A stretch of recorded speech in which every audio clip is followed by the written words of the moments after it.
It's Kaipacha with the weekly what? Lemon report. We're in lockdown, baby. So my extent of nature today is our garden. This is our lemon tree. I don't know if you can see all these lemons, but we get them one after another, after another, after another. I want to come over here, show you the garden, because the moon is in Taurus.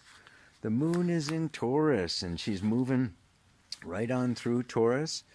Tomorrow, she goes into Gemini.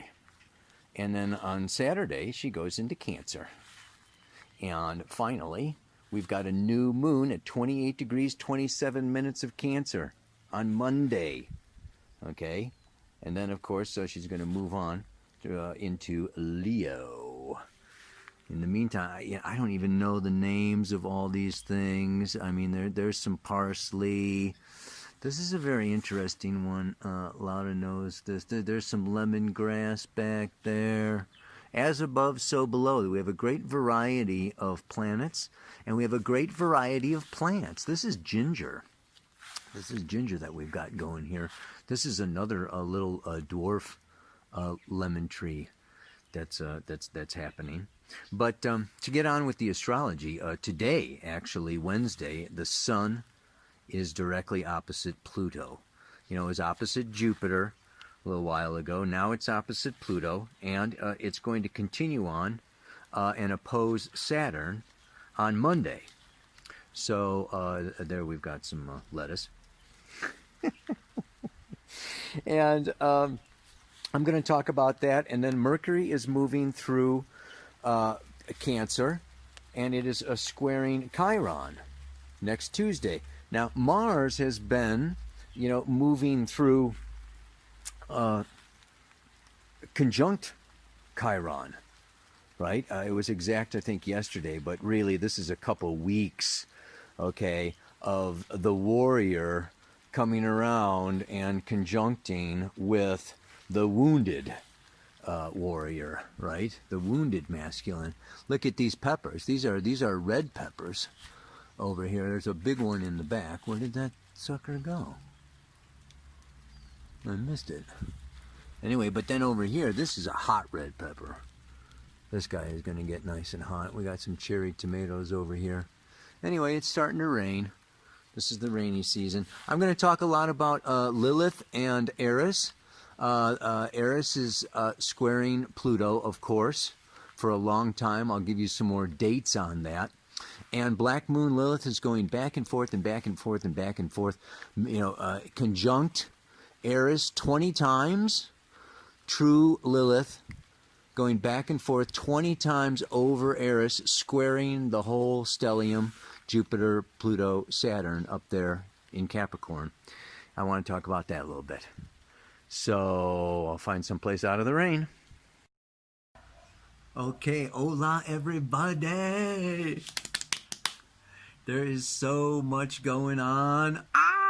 So much to talk about today. I got to jump right into it.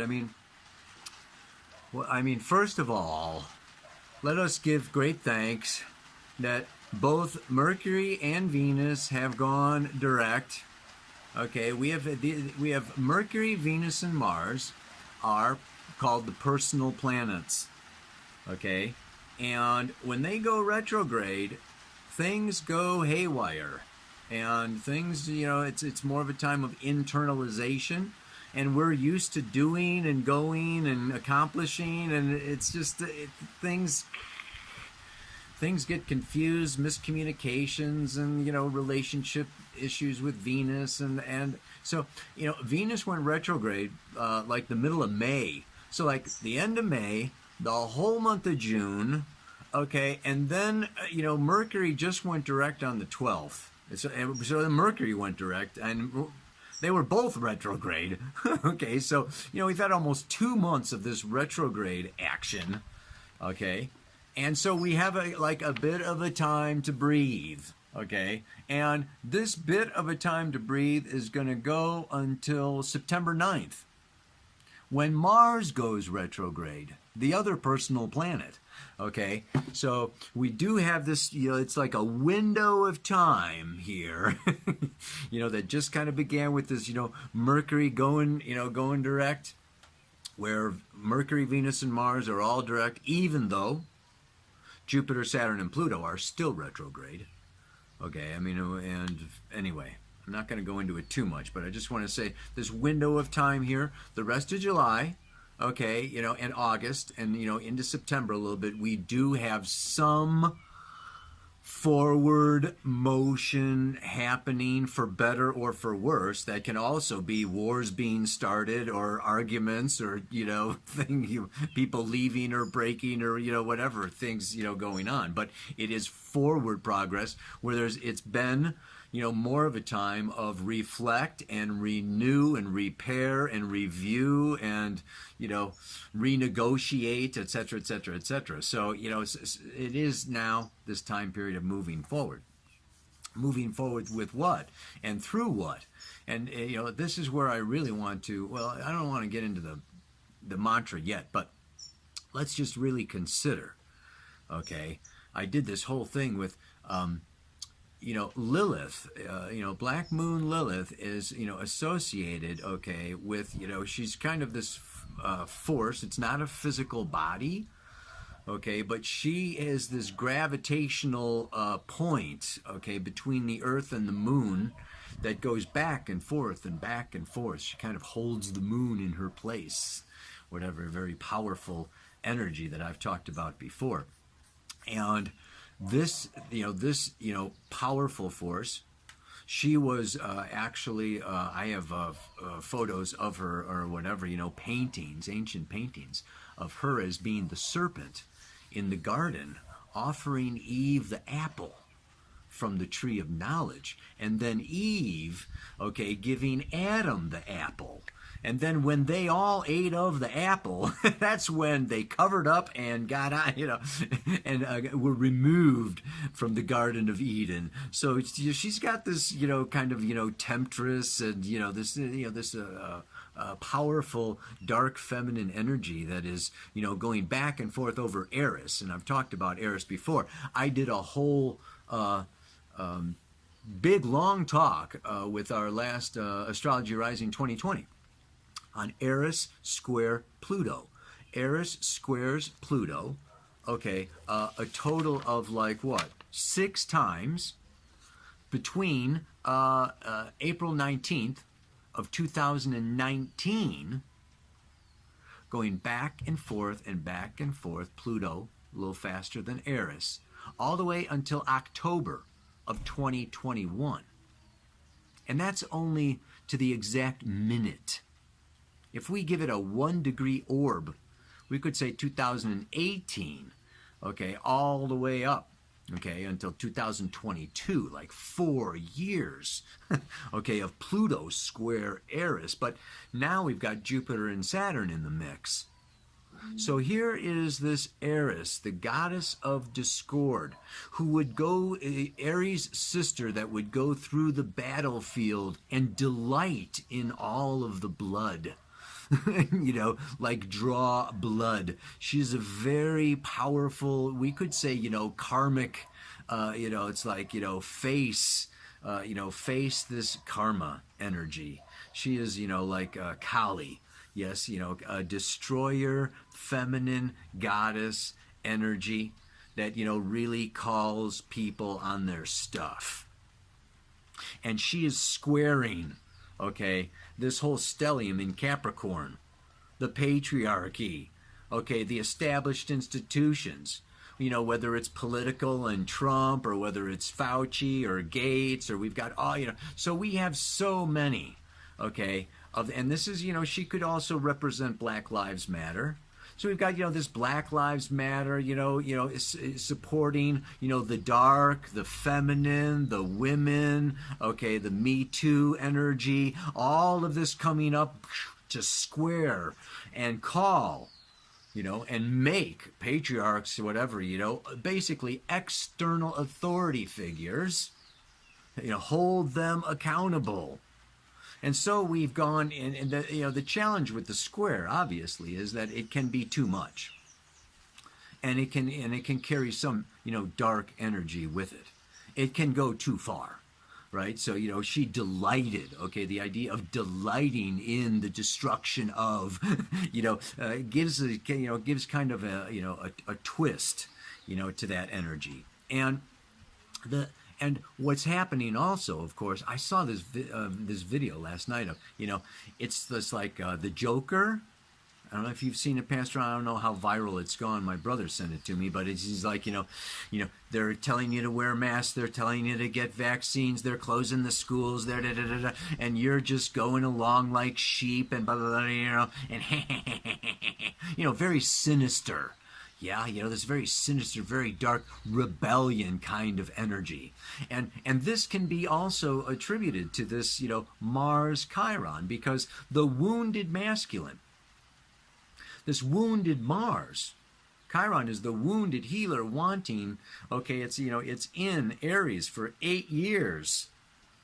Okay, this is a long process of healing this wounded masculine energy that we all have. I'm not talking men and women here. We all have Mars. We all have Aries. We all have a desire to just exist, to assert my will, my desires, my wants, to be seen and heard, and that I deserve to get what I want. And when that is wounded, it can be overcompensated. So we can get a machine gun, okay, we can get violent, we can go overboard, we can revolt and rebel. And, we've got this Mars going back and forth, okay? Mars is, came over Chiron, is going to come up and visit Lilith and Eris, and then retrograde over Eris and Lilith, back to Chiron, and come forward again over Eris and Lilith. The rest of this year, we can look for a lot of arguing, a lot of rioting, possible war, revolution, overthrow. This Joker, sinister Joker, was just basically saying, don't do anything that an external authority, a government, or the CDC, or the World Health Organization, or the deep state, or just basically rebel against authority. Anybody who tells you anything, don't do it. I mean, it's like, oh man, this is going to get really, really wild. Yeah. And what it's bringing forward is, let's look at it. South node of the moon entered into Sagittarius. Sagittarius has to do with religion and beliefs and philosophies, your meaning of life, okay? And it can also be associated with fanaticism, with religious movements like, the Crusades or the KKK, or, these, where they have these, racist or, radical beliefs. Fascism, okay, there's all kinds of, prejudice or stereotypes where we have these fundamental limited belief systems. South node of the moon is, K2. It's got kind of a negative connotations in Vedic astrology particular, yeah? Going through Sagittarius now. This is a time where radical, rigid belief systems, okay, of a fundamentalist nature can be blinded. Just hang them, okay? Just destroy them. Just take them down. Just take them out and see things in, fundamental black and white. Yes and no. Right and wrong. All this, all that. This is what the mantra is a little bit about today. Because the north node of the moon, and I think I said this before in a few other Pele reports, Gemini. Study, learn, read more, expand, gather more information, prior to coming to conclusions and judgments. This is a time period where we, as particularly with that last new moon, okay, the Sabian symbol, was, the sailors taking down the flag and hoisting a new one. A radical change of allegiance, exteriorized in a symbolical act, a point of no return. That was the lunar cycle that was begun, okay, June 21st with the eclipse. And then we had the lunar eclipse. And now we're coming around. And as you can kind of wipe your brow a little bit. Now we have another new moon happening still in the sign of Cancer. Cancer is ruled by the moon. 2 new moons in Cancer in her own sign. What is this? To me, astrology is so beautiful because it gives us, it points the way out, the way forward, the path of evolution. The path of evolution is the Pluto polarity point, which is Cancer. Not only that, but the North Node, which is future soul intention, the North Node of Pluto, the North Node of Saturn, the North Node of Jupiter are all in Cancer, where the sun is now, and where we're having another new moon, and where Mercury has just gone direct. And what is Cancer? Besides getting locked down at home, Cancer wants to create safe space. Come into, it rules the ribs, the breast, the chest area that protects the organs, the heart that protects, okay, all of the vital organs that we need to live, okay. This Cancer is this energy of the Great Mother that is soft, watery, nurturing, compassionate.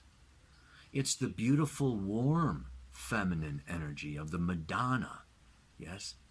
This very gorgeous, wonderful, holding container, chalice, okay, that supports and takes in to then give birth to the 5th house Leo children, etc., etc. But this is has more to do with the womb. And so the Pluto polarity point, coming in here, all this moon lunar energy can either be zonked and turn into lunacy, okay, with all of the Aries, Mars, Chiron, Lilith, Eris, in square, to, rebel and fight against all authority figures and, and just, take down institutions or governments or individuals or whatever, that stand for anything, or it can be, open, forgiving, understanding that things are not black and white. There's no such thing as an all, perfect person and an all evil person. That there's mixtures, there's different, what I love about Cancer is, Cancer just goes, they're human. We're all human. Give them a break. It's like John or Sally or whoever, it's like, yeah, that's just John or Sally. I mean, come on. Right? Cancer can have this very, nurturing, understanding, the mature, right? Cancer's got 2 sides. It's got the baby and the mother. So we can have, the baby, subjectively, I want my, milk, I want my, doing tantrums until he gets what he wants. Or we can have the mature expression of Cancer, which is this powerful, mothering, nurturing energy. So the mantra for today, it does have to do, okay, with so much of this, Cancer, water, cardinal water, and even Venus in Gemini, this North Node in Gemini that is an open mind, not a closed mind. And, and an open heart, not a hardened heart. This is Cancer, Gemini. These are the positive traits and qualities. The challenges can be, fanaticism, holding on to fundamental beliefs or perceptions of people or places or beliefs, from Sagittarius, and then of course the whole stellium in Capricorn of the old ways that are just like rigid and So the mantra is, it is extremely important that I not become rigidly fixed. Yeah, Saturn, Pluto, Capricorn, not be, and even Jupiter ruling the south node, in Sagittarius, conjoined with Pluto. This can also be fanatical beliefs with emotional attachments to being righteous. I am righteous, and you are wrongus. So, it's extremely important to not become rigidly fixed, as a broader truth may reveal itself, that my hard heart and closed mind miss. It's like the racehorse with the blinders on. I am only seeing what I want to see, that supports what I believe, that is what I Or we do our research, we listen to both sides of the situation. We do the Gemini, let's look and look and look and look. The beautiful part of this is that the next new moon, the Sabian symbol for that next new moon is a Greek muse, weighing newborn twins in golden scales. The intuitive weighing of alternatives, looking at the alternatives, looking at both sides of the equation, coming into the Libra balance to balance out all of this powerful Aries warrior energy that is being stirred up right now. So, this is really just a time where I encourage you to what? It is extremely important that I not become rigidly fixed, as a broader truth may reveal itself, that a hard heart and closed mind will miss. May you not miss the wider, broader truth existing for our evolutionary growth. Namaste. Aloha. So much love.